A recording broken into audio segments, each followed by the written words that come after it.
What's up guys, welcome to my review of Deluxe Class Drift from Transformers The Last Knight, and we're going to take a look at this guy right after the intro. So let's start with the packaging, and as you can see you have this awesome CGI render of Drift on the packaging, and beneath it Autobot Drift and the movie title, and on the right side of the box you have Transformers in big red letters written on it, and above that the Premiere Edition logo. And if you turn the box, you have another cool CGI render of Drift and a tiny little two-word bio which says Master Swordsman. And on the other side you have a very cool looking Autobot symbol which has the same textures as the movie title and as Optimus and Megatron in the movie.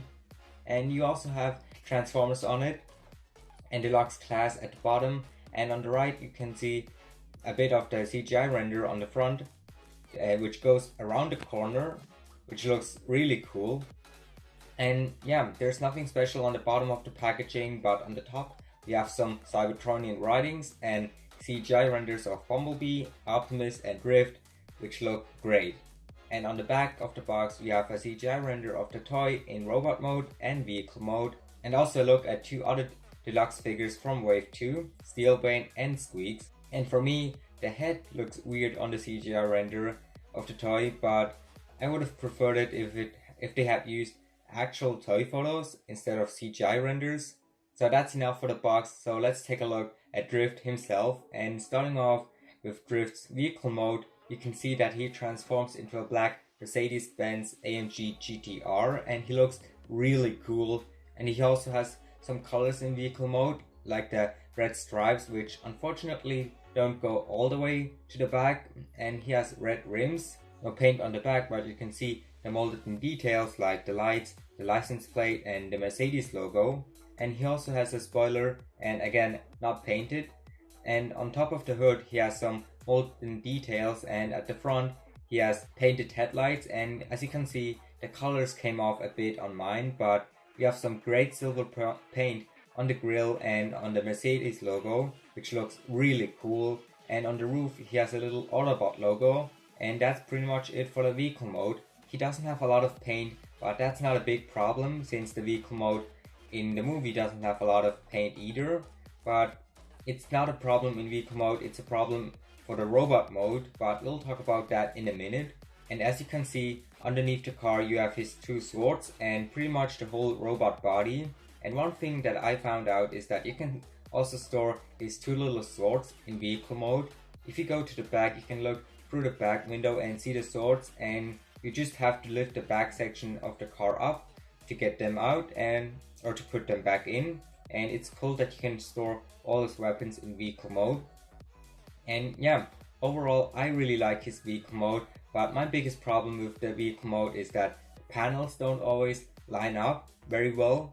At least when I transformed him for the very first time, the panels just didn't line up, and now it's better, but at the beginning it was really annoying, but now it's way better.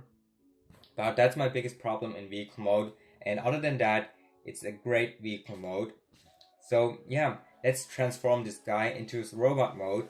Before we start, you may remember this transformation because it's the same like with Age of Extinction Drift, because this figure here is a heavy remold of that figure. They managed to change the shell so it looks like a Mercedes instead of a Bugatti, and they did a great job because you don't see any similarities in vehicle mode.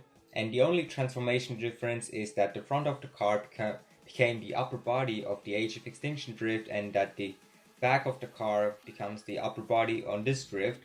But other than that, transformation is very similar, so let's get right into it. To start off, you should take the swords away, and the ones on the bottom of the car and the ones inside, and for those you just need to fold the back of the car up and lift the back window up.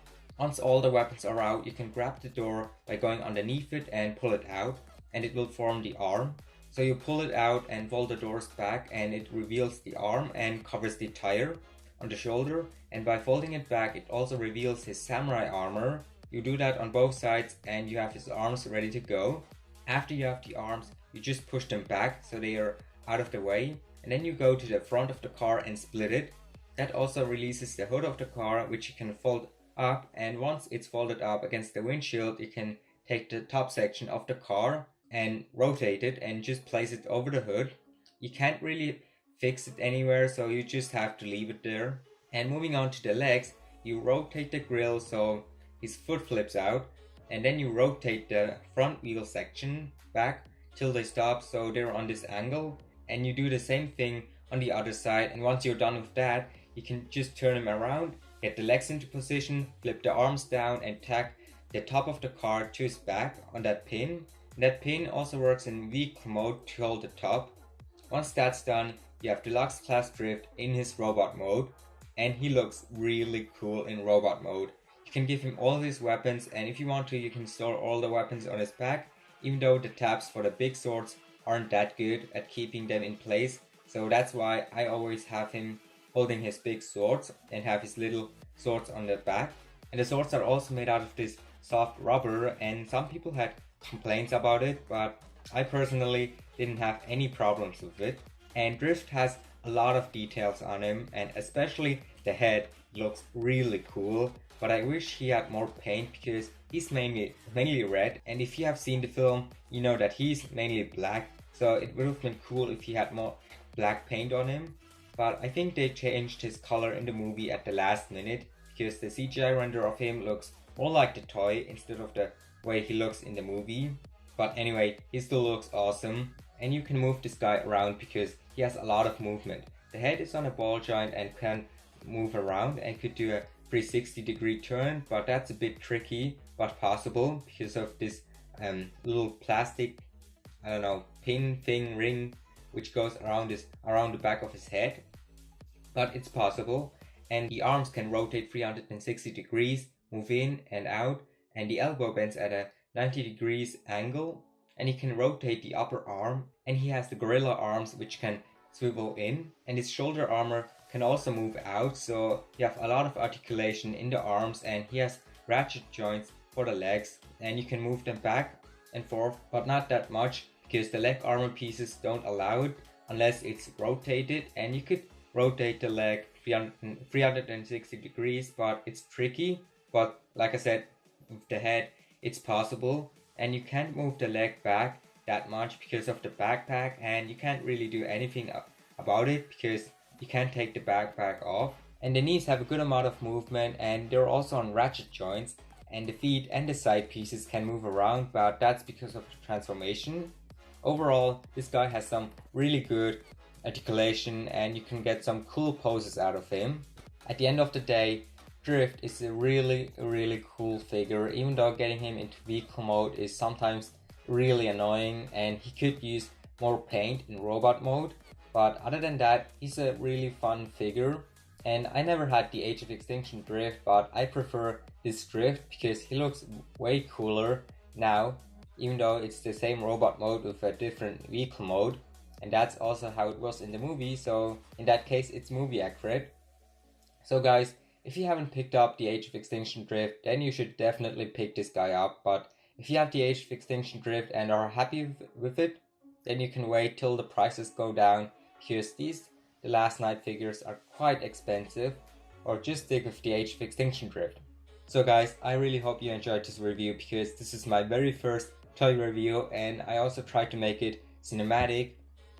So I really hope you enjoyed this review, and let me know in the comments below what I can do better. And yeah, and also I wanted to say thank you to over 600 subscribers, and also for 1 year on Instagram, because exactly 1 year ago I posted the very first image or post on Instagram at the TF Nerd, and that's also why I made a new intro, a new channel banner, and also my very first logo for this channel. I never had a logo before, so I made a logo which I really like, and also I made a new outro which you'll be seeing, or which you'll see in just a minute.